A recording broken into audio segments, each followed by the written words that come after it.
Hello there, my friends. Welcome to the Glow Up Method. This is the place where we talk all things life transformation, self-improvement, self-empowerment, personal growth and development, all to ultimately pursue and live out a life of our dreams, a life that makes us proud.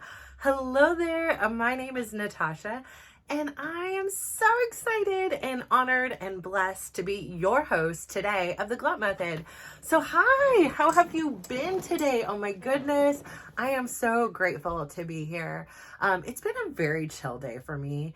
I got some things accomplished. My son, in some alternate universe would have been competing in this event that was his dreams to compete in for the last few years, and he wasn't selected. And, as his mom, right? Like, it's just gutting. It's gut wrenching to think that you were so close, but yet still so far. There's some great kids on there that have been very supportive of my son, so I'm rooting for them. And there's some kids that have done some shady things. And I guess all is fair in, love and war. But, it's just not the way I go about things. And so some of them, I am like, well, karma. That's all I'm going to say to that. Period. Bottom line. But yeah, no, I am just really excited to be here. Last night I remembered a few weeks ago, Chris and I had went to Big Sur in Monterey with my son and his girlfriend. And, it was a great innocent trip.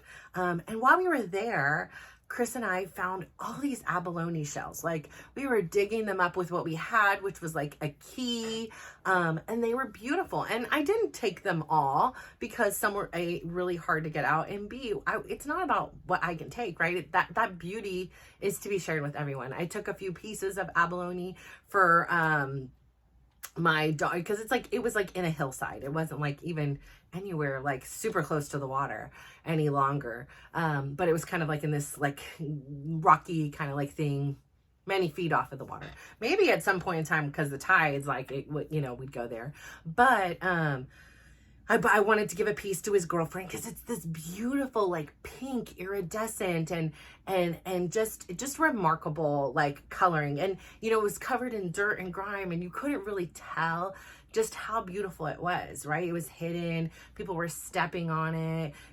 People, were, just doing their things. And so as we were looking, I found this really kind of like sturdy piece of abalone, because a lot of it would kind of like fall apart in your hands. And, I was trying to be really delicate and fragile with it. And I found this piece, and it was very intriguing to me. And it looks like, you can't really tell from here, but it looks like there is a pearl in it. And I just thought you can't tell from here, but even I'm afraid to like wash and do it. There's some iridescence to it beneath it.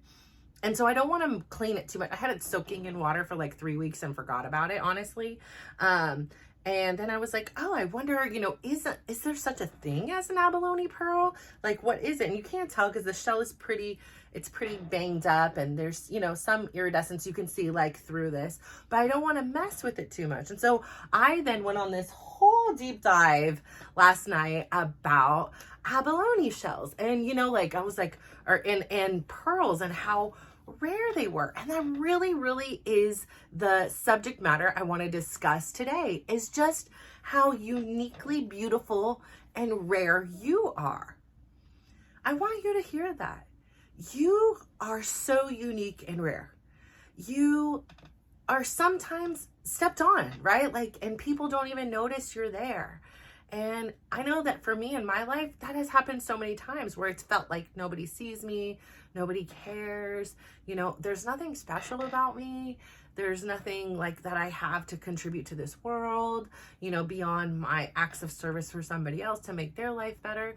And that was just and I was okay with that. Like, it wasn't like I was totally like, oh, this is the worst thing. It was just like, okay, fine. That's my lot in life, And so this journey of glowing up, this journey of glowing from the inside out has been beautiful, and what has emerged, somebody may see looks like nothing, right?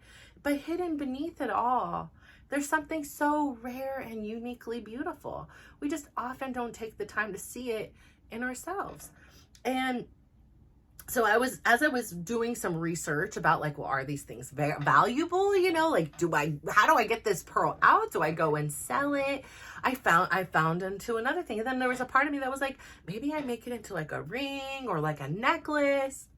And then there was this other thing that like went into like about this whole, like like kind of like how some people like crystals and things like that, stones. It went into this whole thing about the healing powers of the abalone shell. And I was like, this is so beautiful. Like, this is so beautiful because, at the time when I found the shell, like I definitely had been on this journey in this relationship, and that entailed doing a lot of healing. Unbeknownst to myself, I was healing myself, right? Because it wasn't about Chris saying sorry. It wasn't about Chris rectifying or justifying or explaining his actions. While yes, there were times and things that I wanted and demanded and needed to know, there were things that honestly, I'm glad I don't. It's not going to move my life forward. It's not going to move the relationship forward the way in which I wanted to. And so when I found these, it was in this beautiful time of personal healing, this healing of this desire deep down inside that like almost said I was deserving of pain, that I was deserving of hurt. I was deserving to know things that would harm me, to validate, any kind of feelings that I was unworthy or I was unlovable or any of those things. So no, I am healing my relationship with myself. This experience with Chris has been another facilitator for that, because I'm allowed to move forward. I'm allowing myself to move forward, not to blindly ignore. Like if things come up, I have no, problem. Sometimes it's uncomfortable, right? Because it's not the natural thing. And I'm like, oh, but I know I have to do it. If it's bothering me, I have to say it. I have to do it. And so, or if it's on the flip side, if it's making me happy and I feel great about it, those things deserve to be shared too. Like healing doesn't need to hear all the negative feedback. Like the good things are exciting too. And so, I'm really just grateful for where I'm at. And I'm just really grateful for the time and place that this shell has come into my life. And it seems so silly, right? Like perhaps it has a monetary value because it's rare, and perhaps it doesn't. Perhaps it's worth nothing, but that doesn't change the fact that I still feel like it is so beautiful to me. Like to me, once it's properly cleaned up, because like I said, the other ones were really fragile and just falling apart. So I'm scared, beyond the soaking I did, to do anything to disturb it, because it is so uniquely beautiful. The time that it took for something like this to be created, and it's just lovely. I mean, I really wish you could see beneath all this scale or whatever it is underneath there. It's the most beautiful turquoise and beautiful pinks. And it's just this iridescent rainbow of colors that's so soft. It's so beautiful. And I can't even tell you how long this shell has been in existence. And the story, if this shell could talk, this story it could tell. And so you can see it's broken and it's battered and there's some holes and it looks like perhaps these are barnacles on it. This shell has been through some things, and here it is standing the test of time and the test of its environment. And I'm just so grateful to be a recipient of it and to have this education and to learn and research. As like I said, I spent like a solid 2 hours deep diving things about abalone shells. I mean, some of them are such deep color blues and vibrant things, like just lovely. I was remembering how when Chris and I had went to Jamaica many, many years ago, we had found an abalone shell while we were scuba diving, but we were instructed to return it. Of course, like they were very rare there too. So we, of course, did. But it's beautiful. And I always have had this, I love the beach. I love water. How about you? Like, do you find, like, some people do not like it at all, but I love it so much. I find it very peaceful. I love the colors. I love the sounds. Sometimes the smells, I can live without, but the breeze, I love it all.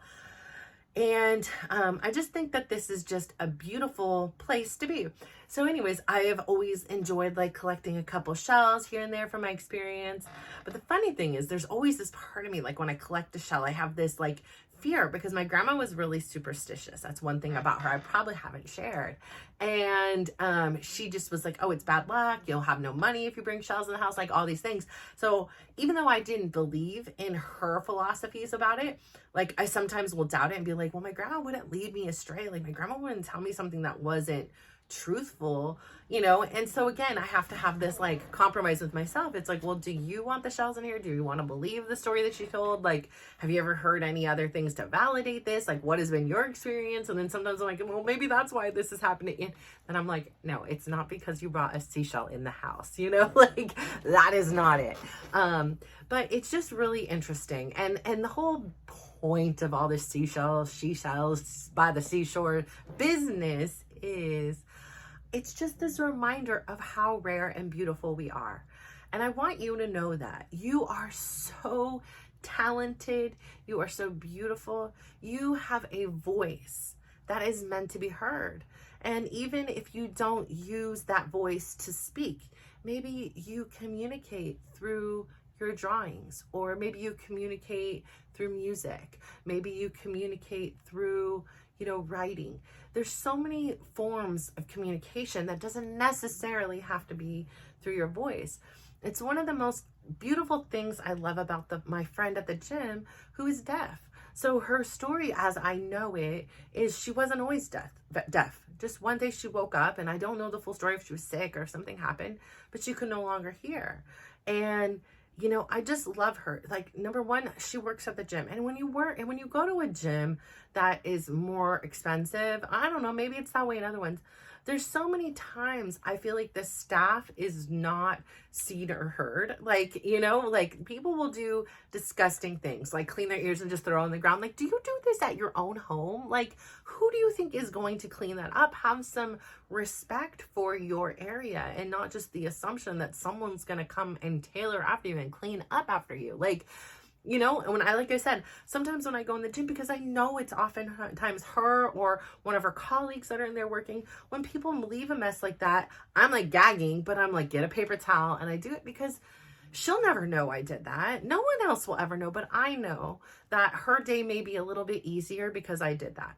And that's a little gift. Like, I try to leave the place. I was a Girl Scout leader for my daughter. So, you know, one of the sayings that we would go by in our troop is like, leave the place better than when you came into it.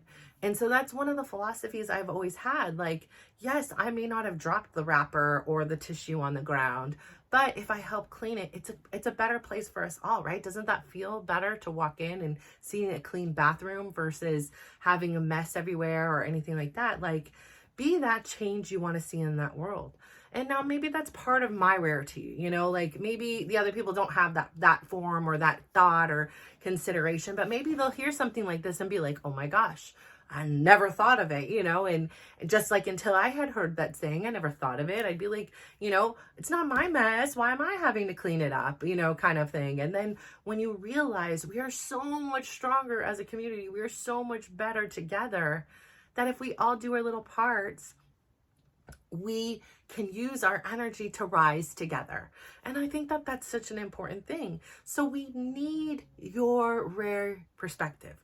We need your unique talents, your own colors of iridescence to be shared with this world, to glow in this world, because you're an important part of it. Without you, we can't do the things that we're supposed to do. Whatever it is you're doing and however you're sharing your gifts, like whether it just be giving somebody a compliment or holding a door open or just doing some kind of kindness to someone else or even yourself. Maybe that's where it begins and ends right now. Maybe that's the phase you're at. Maybe you are the person in your life that needs the most kindness. I know for me, for sure, there was an era in my life where I had been bullied by none other than myself. And I didn't know I was bullying myself. Like, I just didn't know, right? Like, again, this is my default setting. I just thought that this is how you talk to yourself. And this is how everyone talks to themselves. And this is how you look at yourself in the mirror. And through research, through education, through communication and a community, I've realized, no, no, no, no, honey, you got that all wrong. And if you really think that you can, if you really think that I'm sorry, I got a text and it just threw my brain off the brain. If you really think that, you're protecting yourself. Like, in a way, I wonder sometimes, was I just trying to protect myself by being like, let me out bully the bully and let me just, practice saying the meanest things to myself. So that way, when the world does it, it's not going to hurt as much. I don't know. I don't think it was like a conscious thing, but in hindsight, I'm like, man, I did a really good job at being unkind to myself, and that wasn't really necessary. And it was really harmful. And, I am sorry that that was my foundation for so long, but I am so grateful.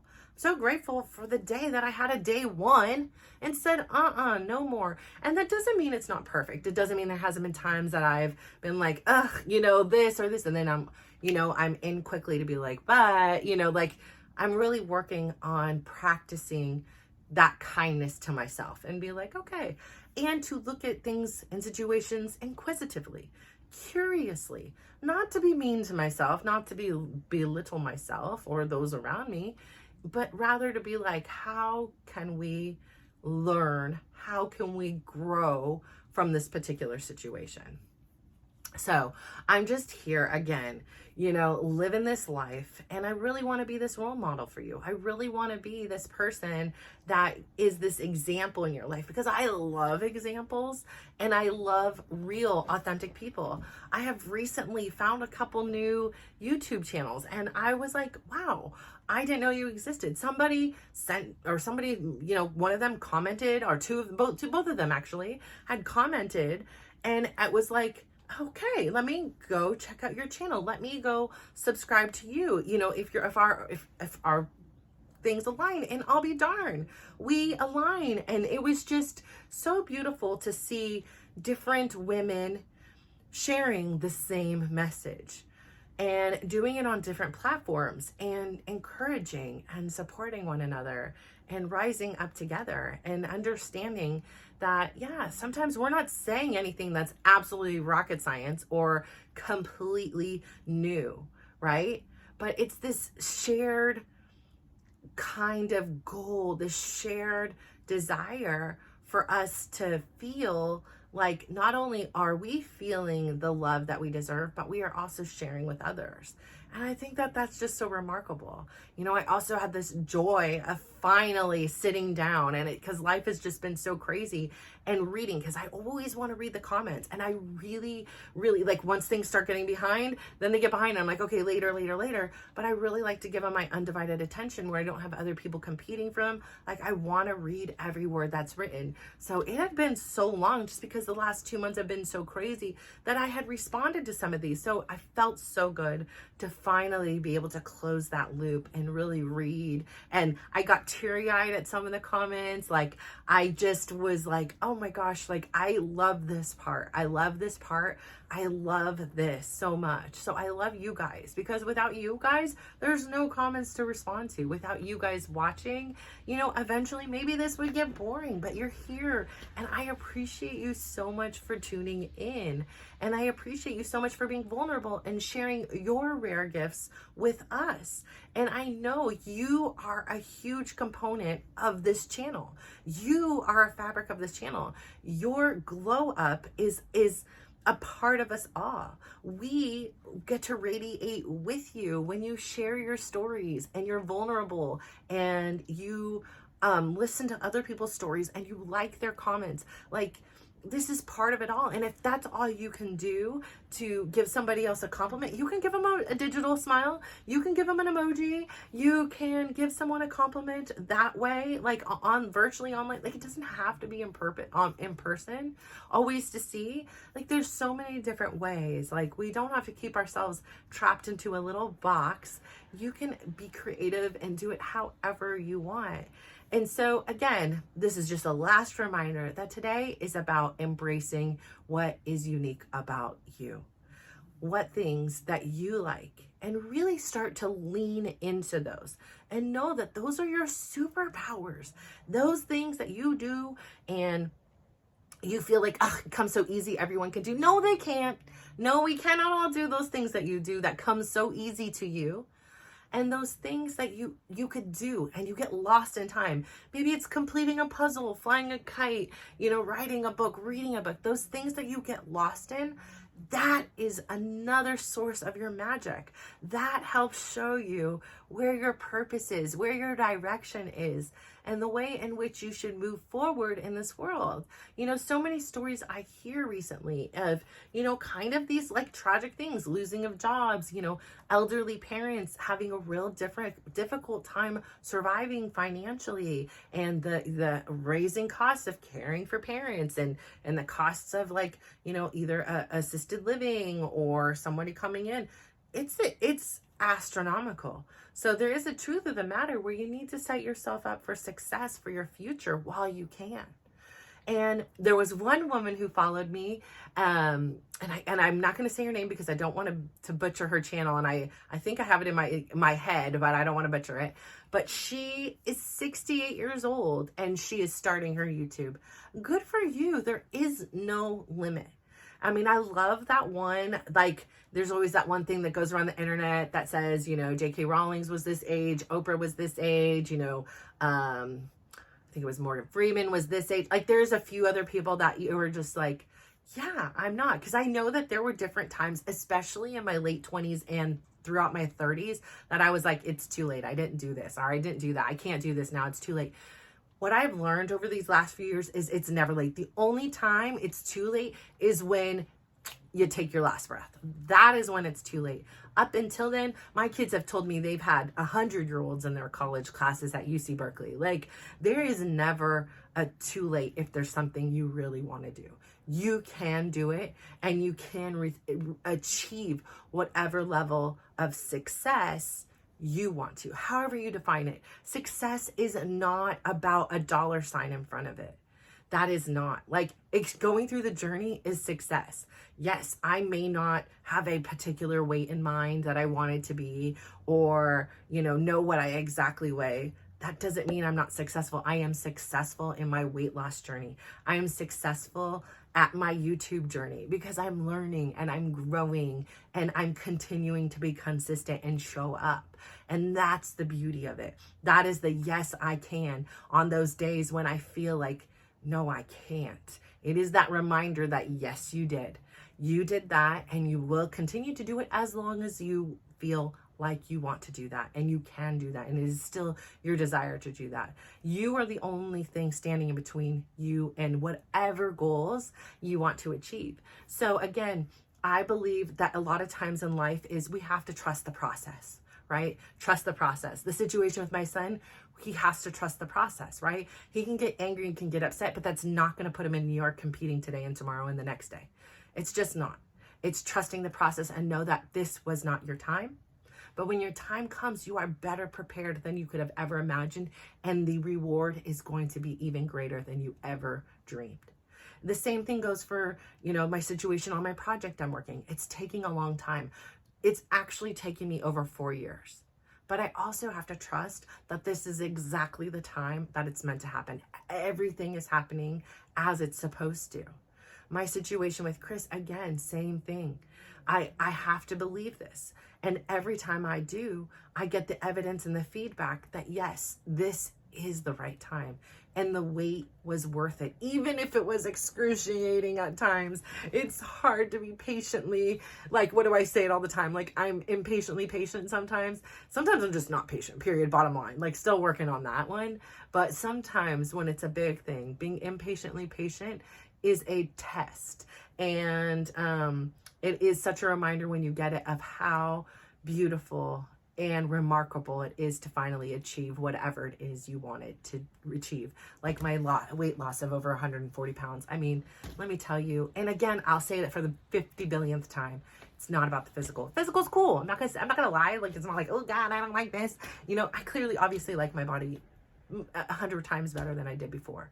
But it's all about the release of not just the physical weight, the release of all the burdens that I carried in my soul, the release of all of the things that I stifled and silenced, and my body had nowhere else to put this trauma but in my stomach, on my butt, in my thighs, on my arms. As I've released, as I've grown, it's easier to just let go and accept and love who I am. There are days and times where it's winter and I thought we were, getting ready for hibernation in the winter. No, I'm eating through the winter and I'm happy. It's fine. I am good with this. And I'm not always eating the best of things. Definitely, in the coming summer months and the spring months when things are lighter, I enjoy a lighter meal and things like that. It's hearty. It's this body was made for Siberia. It's keeping in all the warmth because I get cold now and I never got cold when I was, larger. So it's this new experience and my body's like, I don't like it, but then I still get hot. So I'll have to shed again. So, but I just want to say this. That's what makes me unique, right? That's what makes me rare in my personal experience about how I even adapt in the heat and the cold and what I do to protect myself and survive in a sense. So I want you today to do something that leans into your rare, unique attributes of you, whatever it is. And if you can, please comment below, share what makes you so unique and rare about you. And then I would love you to do this. Please go look into a mirror, into a camera, into your phone, into your computer, into something, and give yourself a big smile. Give yourself a huge smile. Give yourself a compliment. Today you can say, hey, I really like the way, this is my compliment to myself, your face lights up when you talk about certain things. Like I can see the glow in your cheeks and the twinkle in your eyes. And I think that that's really cool. Then go out there and when you can, and sometimes if you can't, just fake it till you make it. Go out there and give somebody else a compliment. Like I said in the beginning, it could be digitally, it could be electronically. You could write them a letter in the mail. You can tell them in person. You never know when that's the only time somebody in their day, week, month, or year has been seen. You never know what anybody's exactly going through, even when you think you know them from the inside out. So be that change, be that kindness to someone else in their life. And maybe you will be the thing that helps launch them to be kinder to themselves and kinder to others. Or, 10x the kindness that they're already giving to themselves or somebody else. So thank you so much again today for tuning in. I love that you are a part of the Glow Up Method. It makes me so happy. So thank you so much. Mwah. Bye.